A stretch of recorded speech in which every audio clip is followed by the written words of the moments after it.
चलिए, ये हमारा सेकंड ईयर का मॉडल नंबर 1 डीसी जनरेटर का पार्ट 2 है। इससे पहले हमारा पार्ट 1 हो चुका है, जिसके अंदर हमने 1 से लेकर 10 क्वेश्चन देख चुके। तो अभी इसके अंदर हमने एनसीवीटी इलेक्ट्रिशियन ट्रेड थ्योरी के इंपॉर्टेंट न्यू क्वेश्चन देखेंगे, जो है हमारे 11 से 20। तो यही क्वेश्चन हमको सीबीटी एग्जाम में भी देखने को मिलेंगे और यही क्वेश्चन आपको बाद में अप्रेंटिसशिप के अंदर भी देखने को मिलेंगे, जो कि हमको एनसीवीटी द्वारा प्रोवाइड किए गए हैं as per the latest syllabus.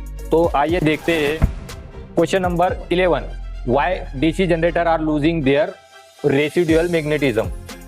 मतलब उसके अंदर का जो अवशिष्ट चुंबकत्व होता है वो डीसी जनरेटर क्यों खो देते हैं, या फिर वो क्यों धीरे धीरे समाप्त घट जाता है या फिर खत्म हो जाता है, वो इसके अंदर पूछा गया है। तो वो होता है हमारा option number D, change the direction of rotation very often. मतलब घूर्णन की दिशा है जो बार बार बदलने से। अभी ऐसे कैसे होता है, देखो हम जैसे एक पोल के पास अगर एन के पास एन रखा जाए तो ये एन के लिए चार्ज होगा, बरोबर। और अगर इसके पास अगर आप एस रख देंगे तो क्या होगा, पहले ये जो एन के लिए चार्ज हुआ है ये इसको पहले डीमैग्नेटाइज करेगा, यानी उसका एन का पावर खत्म करेगा, फिर एस को चालू करेगा, है ना। तो इस वजह से क्या होता है कि उसके अंदर का जो मैग्नेटिज्म स्टोर हुआ है, जैसे एन को एन के पास रखे, किसी कीले को अगर आप मैग्नेट के ऊपर लगा दो तो वो कुछ टाइम के बाद वो भी मैग्नेट बन जाता है। मतलब थोड़ा बहुत उसके अंदर मैग्नेट की प्रॉपर्टी आ जाती है। तो उसको ही हम बोलते हैं रेसिडुअल मैग्नेटिज्म या फिर अवशिष्ट चुंबकत्व। तो जब अगर हम उसके विपरीत अगर वहां पर कोई पोल लगाएंगे तो क्या होगा, वो पहले वाले को खत्म करेगा, उसके बाद दूसरा चार्ज करेगा। और इस वजह से क्या होता है, ये अगर हमारी जो घूमने की जो दिशा है अगर वो हम बदलेंगे तो हमारे पोल भी बदलते हैं, और वो पोल के कारण उसके अंदर जो बचा हुआ चुंबकत्व है वो खत्म हो जाता है।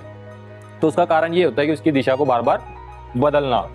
तो ऑप्शन डी हमारा राइट आंसर रहेगा। चलिए question number 12, what is the formula for shunt field current RSH of a DC shunt generator if VT, मतलब terminal voltage EG is equal to generated EMF.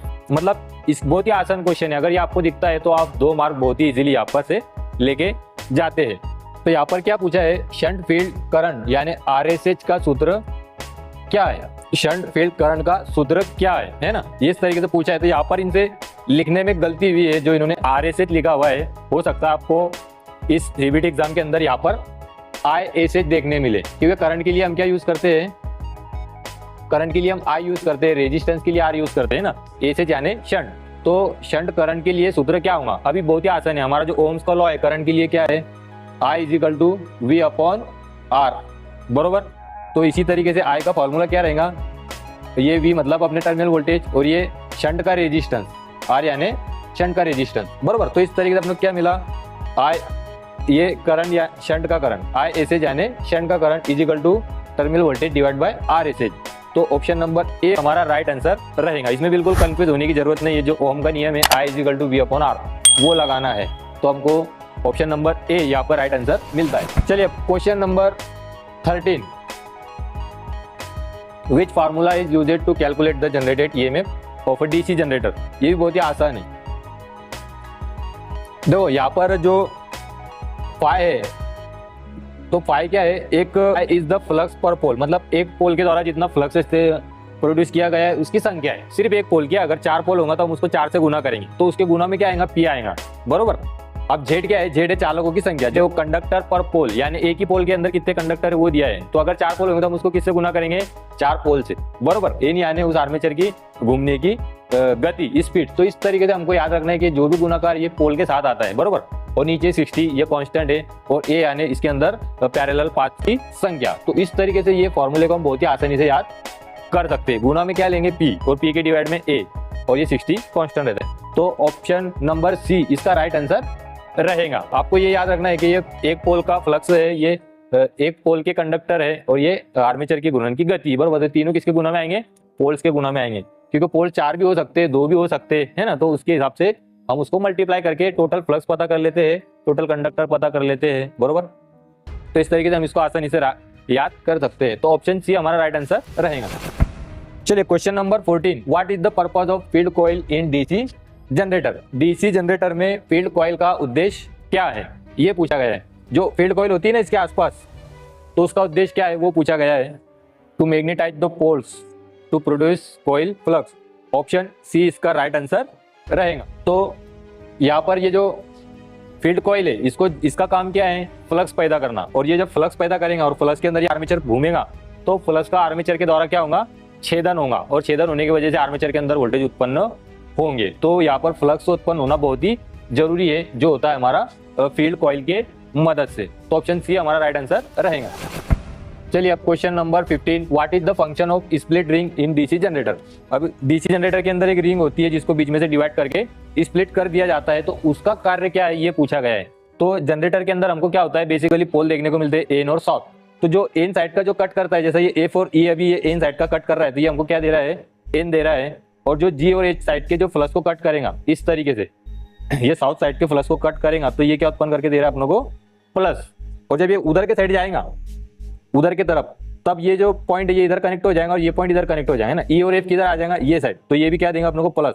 और जी और एच किधर चले जाएगा, उधर, और उधर के जो छेदन करेगा तो क्या देंगे अपनों को, माइनस। तो इस तरीके से अपनों को प्लस और माइनस मिलता ही रहेगा, इधर माइनस मिलेगा तो इधर प्लस मिलेगा, या फिर अगर इधर माइनस मिलता है तो इधर प्लस मिलेगा। इस तरीके से अपनों को क्या मिलेगा, एक यूनि डायरेक्शनल करंट मिलेंगे। एसी के अंदर क्या होता है, प्लस माइनस होता रहता है। यहाँ पर ये प्लस हुआ तो करंट इधर से इधर जाएगा, और माइनस हुआ तो करंट इधर से इधर जाएगा। लेकिन इसके अंदर क्या है, अपनों को एक पॉइंट पे प्लस मिल रहा है और एक पॉइंट पे माइनस मिल रहा है, तो ये हमको डायरेक्ट करंट मिल रहा है जिसकी दिशा कभी नहीं बदलेंगी, है ना।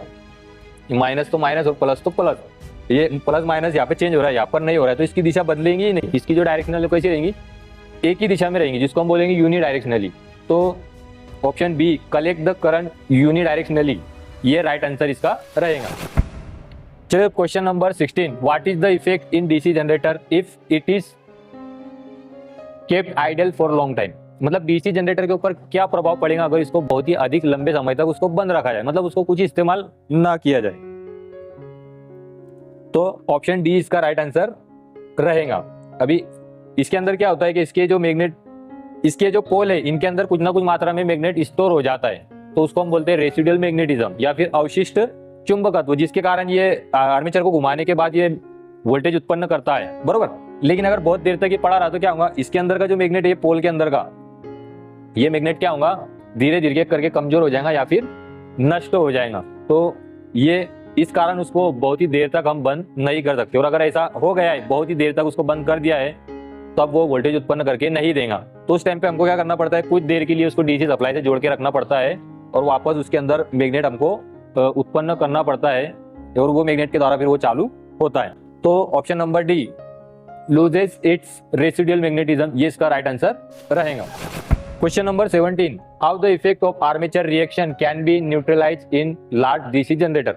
बड़े डीसी जनरेटर में आर्मेचर प्रतिक्रिया के प्रभाव को कैसे बेअसर किया जा सकता है। तो इससे पहले के पार्ट में भी हमने आर्मेचर रिएक्शन के बारे में पढ़ा, तो इसके अंदर भी हम आर्मेचर रिएक्शन का थोड़ा बहुत समझ लेते हैं।